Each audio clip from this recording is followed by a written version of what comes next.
welcome to ScoutRunners.com. Been going through my old hard drive, taking out some old videos of me flying around in the Yukon, so I thought I'd share them with you and offer a bit of commentary.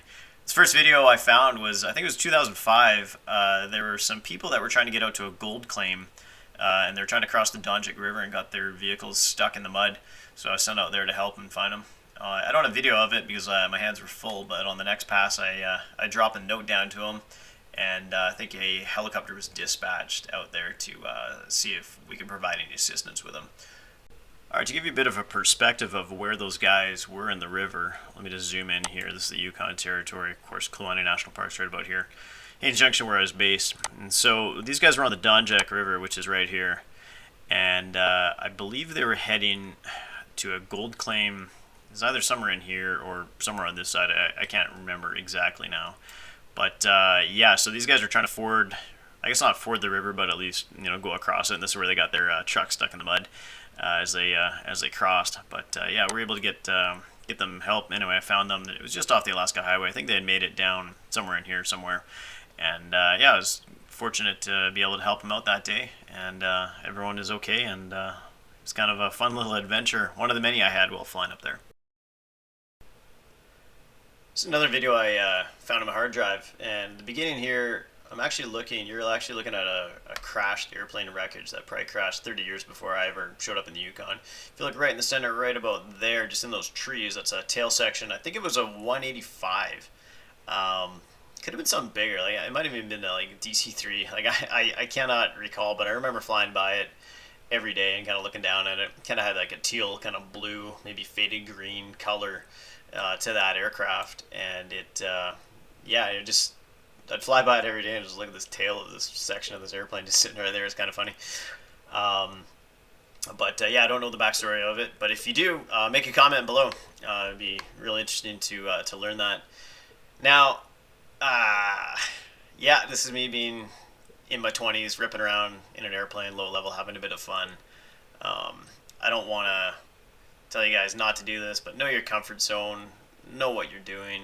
I mean, you can get in a lot of hurry, or you can get in trouble in a lot of hurry. This twin engine Islander that I was doing this in, and I think if you had an engine surge or something like that, especially right about now, or engine failure, bang, and then my tail section is sitting there for 30 years, and then some other kid's gonna make a stupid video of themselves flying by it, probably in better HD quality, because this is just recorded on a I think it might have been like a little old Canon kind of first generation digital camera.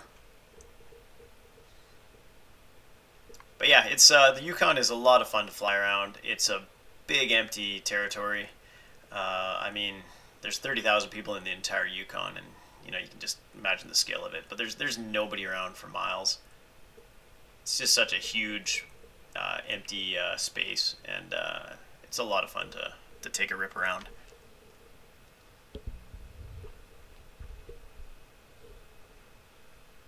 Yeah, watching these videos, it's kind of fun. Like, it brings a smile to my face. Like, I've said it before, but if you get the opportunity, go up north. Go learn how to really fly an airplane. There's some great mentors up there that I learned from as well. I mean, this just brings a smile to my face. Beats the hell out of instructing. I mean, nothing against instructors. We all learn from flying instructors, but if you want to learn how to really fly instead of just, trying to check off boxes in your logbook of hour totals to get on at an airline or anything like that, but it's just so much more flying up here and out on your own. Like, I'd be by myself for days, weeks, flying around, very little contact at times, especially if you get a contract hauling stuff at a remote location to another area of the Yukon or other little mining strip or exploration strip. I mean, you get to have fun like this. Don't do it on your first season though, and don't take video of it, and maybe wait. Well, it's been 15 years, so I think the statute of limitations of me screwing around has lapsed. So if Transport Canada is watching this, sorry. Well, there I am. There's my mugshot. That's actually on my birthday. This is at a place called the Bear River Strip. Now, there's the plane I was hauling diesel. The blue drums are diesel, and there's a couple of ones of jet fuel back there, or might have even been cash for me as well. more low-level shenanigans. It's kind of fun making these videos. Like it just brings a smile to my face. I had a lot of fun, and I can tell you right now, when you start out in your career and you go up north and you do something like this, the rest is just going to be boring. I mean, as it should be. You don't want too much excitement in an airplane, but right now, I'm the flying I do is kind of boring, and it's good that way. I come home every night and I'm relaxed, well fed, well rested, that sort of thing. But yeah, all this sort of flying is I look at it a lot through rose-colored glasses. There are a lot of challenges, there are a lot of headaches, there are a lot of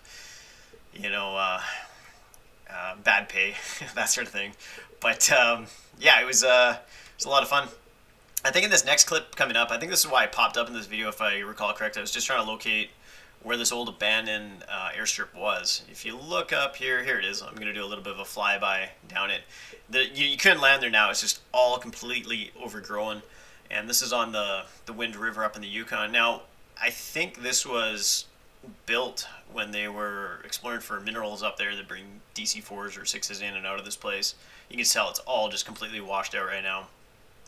Something in my head says it might have also been used as a staging place for when they were looking at what route they were going to send the Dempster Highway, which eventually goes up to Inuvik and Tuktoyaktuk. Kind of the things I was hauling there, you can see that's I got mud in the window there, but those chunks of wood, those were stakes. Back in the day, the Yukon, I don't know about now, but back when I was up there, you actually physically had to go out there and stake land if you were going to claim it for either a gold mine or any sort of property like that. So that's what those big chunks of wood were that I loaded and was chucking out the back of the airplane. I didn't stack them very nicely for the guys. I was probably pissed, but anyway, that's another story. All right, here's the old Google Maps I just fired up there to kind of show you guys where I was. And of course, I was flying out of Mayo that year. There's Dawson City over there. And so I was flying up into this area up in here. Let's just zoom in. There's the Wind River. So that's where those videos previously were of me ripping around. And those shots of me on the ground there, the one with me there looking cool by my airplane was this river here. It's not named on Google Maps, but it's the Bear River. And actually, yeah, I did find bears a couple times kicking around out there. And this place here is this is the Bear River airstrip. It's just kind of on an esker here. In fact, the year after I left, there was another fellow with the exact same name as me. He got caught out here in bad weather, and he plunked down and he set up camp here and just slept in the back of the airplane overnight until the weather cleared. And he forgot to pull out his sat phone and call search and rescue. So I think search and rescue was actually dispatched to him.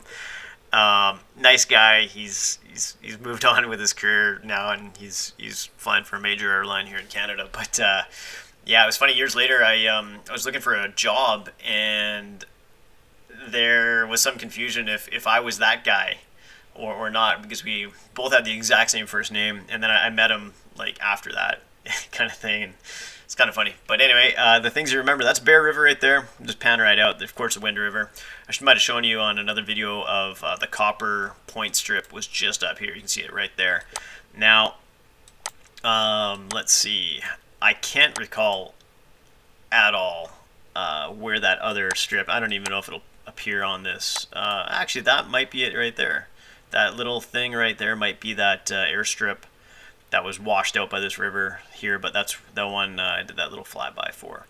So there you go. Wow, amazing what you can find on Google Maps these days, eh? Thanks for watching, and head on over to our website, scoutowners.com. Say hello on the forum. If you like this video, please hit the thumbs up and subscribe for more aviation videos.